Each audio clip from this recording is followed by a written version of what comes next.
Now the pork belly, when you buy back, you can see that sometimes they're very, very big. Okay. Now, so what you do is that half it. Now then, even the thickness itself is too broad. Okay. Now, so you cut it into thick strip. Okay, not too thin like that. Now, after that, tenderize it. Use the back of the knife here to hit.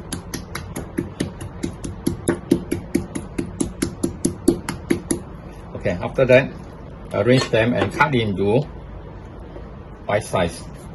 Okay, each one about this size, like that. Okay. Now for sweet sour pork, we only need to put a bit of oyster sauce, pepper, and then cornstarch. Just marinate it for some base taste.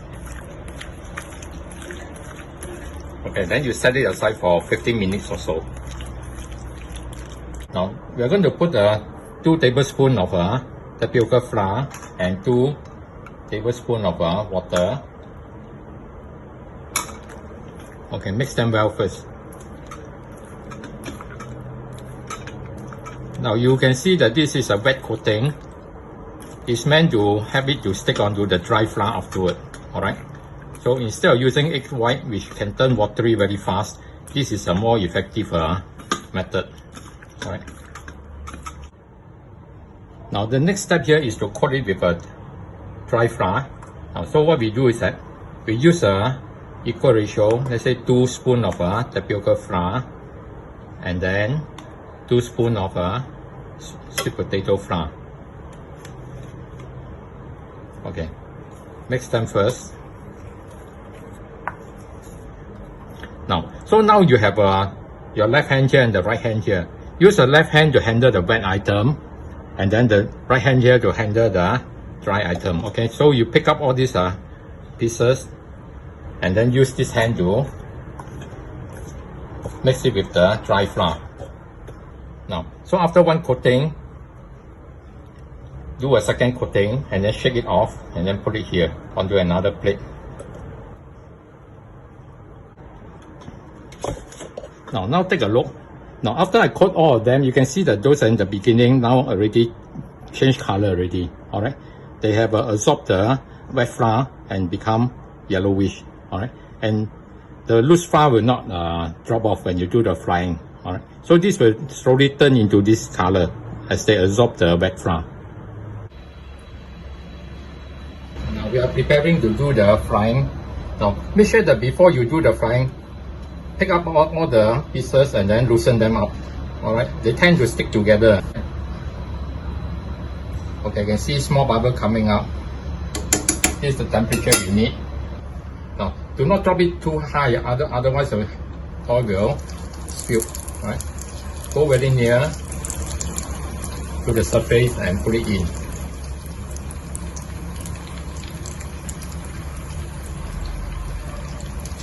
Now maintain this oil temperature.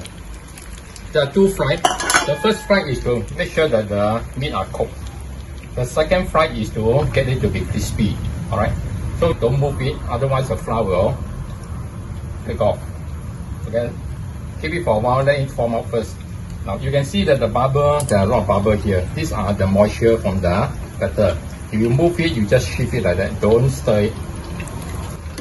Now we will fry it at this oil temperature for about 5-6 minutes.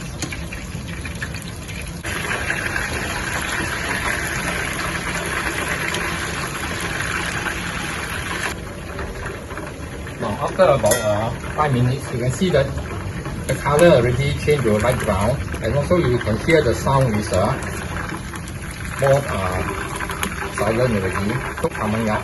Now the meat already cooked. Take it out. Now this first fry here will not make it crispy, alright, because the steam inside the meat will be coming out. Okay, so when you go through the crust here, the crust will soften because of the moisture. Let it cool down first until the meat has no more steam coming up. Now we have finished frying the second batch.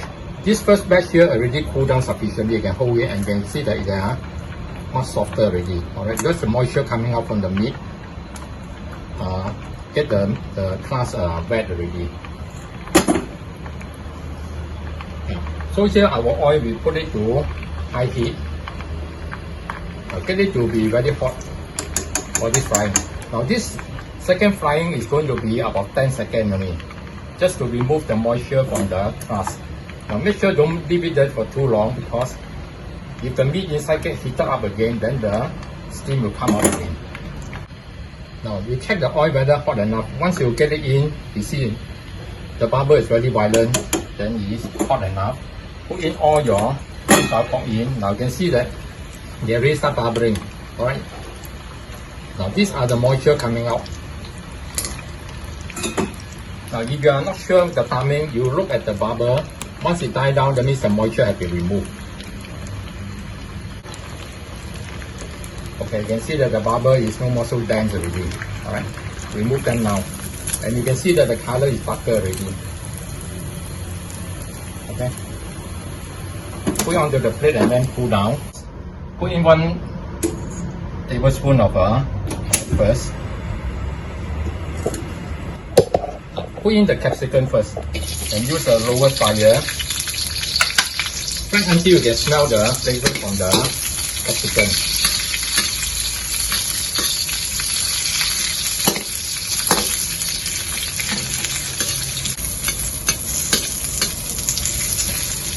Now once you can smell the fragrance from the capsicum, add in your big onion. Okay. Now we just need to coat the big onion with the capsicum oil and then take it out. Now with the same wok here, put in the tomato seed. Flip it.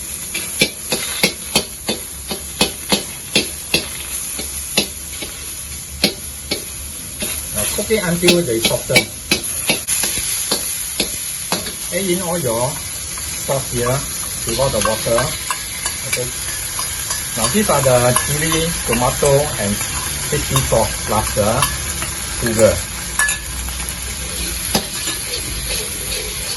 Now fry until the sauce here have a bubbling. Alright, we want to create the caramel from it. Now once it starts bubbling, you can also smell the fragrance from it. Now add in the water indicator. Okay, bring it to boil. Now once it comes to boil, put in just now the fried capsicum and big onion. Okay, let's cook for about half a minute for the taste to come out. Okay, now test the taste.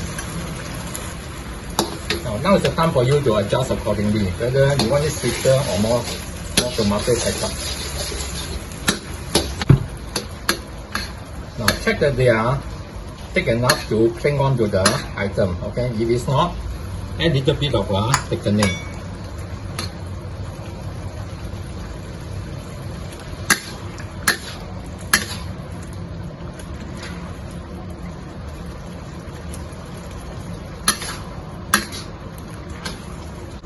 Okay, you can see that they are clinking already.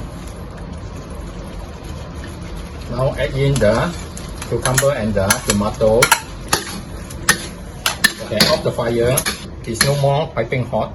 Add in your fried pork. Okay.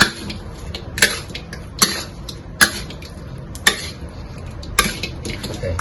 So once they're all coated, the dish is done already.